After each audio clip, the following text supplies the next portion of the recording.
Mga kapatid, welcome back po. Good morning sa lahat. Sa pinagpalang umaga, nandito tayo sa yan na. Okay. Short short lang tayo, short opinion at reaction lang. Base doon sa nakikita nating mga galaw at moves ng mga OFWs na mga buhay na bayani natin, mukhang hindi sila pwedeng sabi, mukhang hindi sila pwedeng takot-takutin, parang gano'n. Yun lang ang nababasa natin. Parang hindi sila pwedeng takot-takutin sa mga bagay na gusto nilang gawin, parte doon sa sinasabi nilang zero remittance.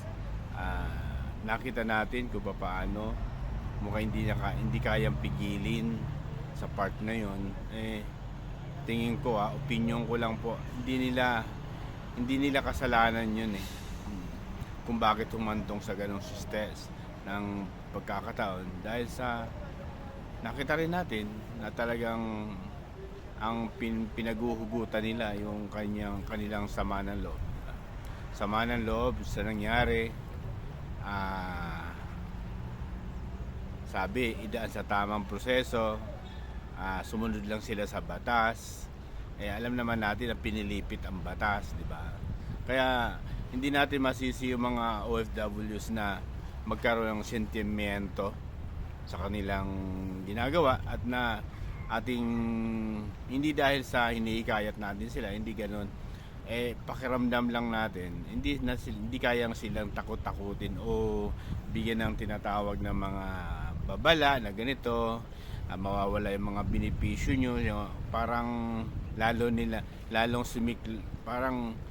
lalong tumindi yung kanilang pagnanasa o pagnanais na ituloy yung zero remittance sa ating bayang Pilipinas sa loob ng mula sa 28 hanggang 4 ba, diba? Almost 1 week din yan.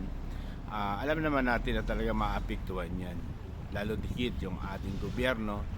Ganon din sa mga pamilya ng OFWs, pero sa ating pananaw, di ba? Kwan sila madaling pakiusapan yung pamilya, di ba? Kaya tingin at opinion ko, maiintindihan ng kanilang mga pamilya kung bakit hindi sila magre-remit o magpapadala ng pera, na para lang iparamdam nila yung tunay na sentimento nila sa nangyayari sa ating kaganapan, sa ating namumuno at gobyerno natin. Bagamat, di ba, masasabi natin na maghunis dili o maghinay-hinay, pero hindi natin pwede silang pigilin kung ano man ang kanilang sentimento. Bakit? Karapatan nila yon. Kung ano man ang mga bagay na gagawin nila, ay bahagi yun ng kanilang mga karapatan at pera nila yun, na sasabihin na wag nilang gawin.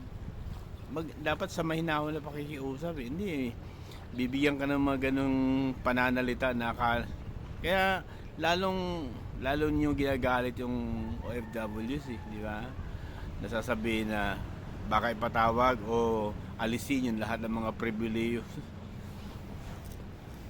Yun yung mga bagay na hindi pinag-iisipan, yung mga bagay na sinasabi na hindi nyo alam na nasasaktan sila sa bagay na yun, kasi wala tayong magagawa. Pera nila yan. Sige, testingin nila siguro kung ano man yung mga bagay na plano ng gobyerno o ng Congress doon sa gagawin nilang plano. Sila rin ang magsasuffer din ng government. Kung gagalitin nyo yung mga OFW, naku, ang hirap yan. Ang laki ng tinutulong sa ekonomiya ng OFWs na gaganyanin, diba? Kaya ang atin doon, kung ano man yung bagay na kanilang maging desisyon, igalang natin. Kung ano man ang bagay na gusto nilang gawin sa kanilang pera nila yun. Huwag nyong pangunahan o huwag nyong sikilin. Yung mga ganung pahayag, paninikil yun Paninikil. Na kung tutuusin, ba't kailangan mong sikilin? Pera nila yun. Ano ba yan? Diba? Yan ang mahirap sa mga ganung pahayag, na hindi pinag-iisipan yung magiging epekto doon. Kasi wala yan nasaktan na sila eh, di ba? Nasaktan sila. Kumbaga, kung sasaktan nyo uli, mahirap yun. Mamamayang Pilipino yan eh. Bagamat nasa ibang dako sila o iba yung dagat sila o sa ibang bansa, pero Pilipino pa rin sila. Yun ang pakiramdam nila eh. Kaya kung ano man ang hakbang, igalang nyo. Kung yung bagay na sinabi na pakiusapan o nakipagdialogo, mas maganda sana. Hindi.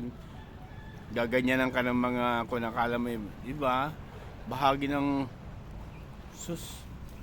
yun ang hirap sa mga kuno to. Sanay sa mga tinatawag na akala mo tatakot yung mga, hindi ganoon.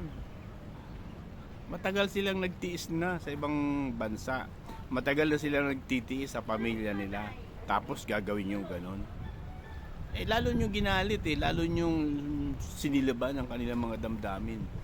Nauna na nga yung kanilang nasaktan na sila sa pamamagitan ng ginawa kay PRRD, tapos gaganyanin pa rin yung pahayag na gagawin ng ganon. Lalo nyo ginagalit ang mga OFW. Kaya sana pag-isipang mabuti kung ano mang nararapat. Hindi yung lalagyan nyo ng ganyan na para bang pagbabantayan di ba? Nagagawin yung ganyan, babawasan o aalisin lahat ng mga magagandang pribileyo. Hindi nyo kasi nararamdaman yung nararamdaman nila. Bakit? Wala naman siguro kayong pakiramdam. Kaya na mahirap sa inyo diba? Kung ang puso nyo at pagmamahal nyo sa ating bayan at sa mga Pilipino, mararamdaman nyo yun. Kung ano yung naramdaman nila. Yun lang naman di ba? Kaya kung ano man, unawain nyo. Kung ano man ang maging epekto nito, karapatan nila yun. Pero ibig ba sabihin, para para masalanta o mahirapan yung gobyerno o paano pa man? Hindi. Ang nais lang naman ng mga OFWs sa buong mundo, iparamdam din sa inyo kung anong naramdaman nila. Sa bagay na ginawa nila, para naman makita niyo na hindi sila tulog, di ba? Nararamdaman nila yung mga bagay na disgusto sila sa mga bagay na ginawa na hindi tama.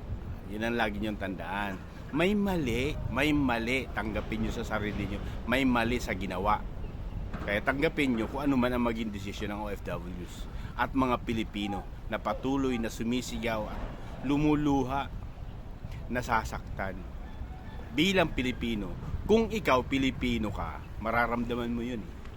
Pero kung ikaw Pilipino, bayad ka para doon, hindi mo mararamdaman yun. Kaya patawad po sa mga bayad daw, di ba? Hindi nyo maramdaman yun. Bakit?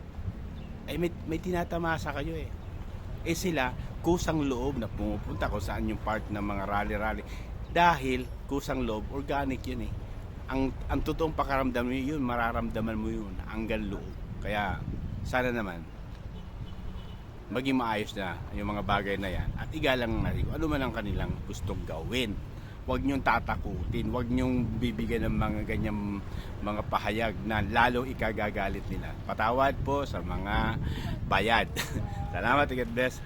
Salute sa mga OFWs. Kung ano man ang plano nyo,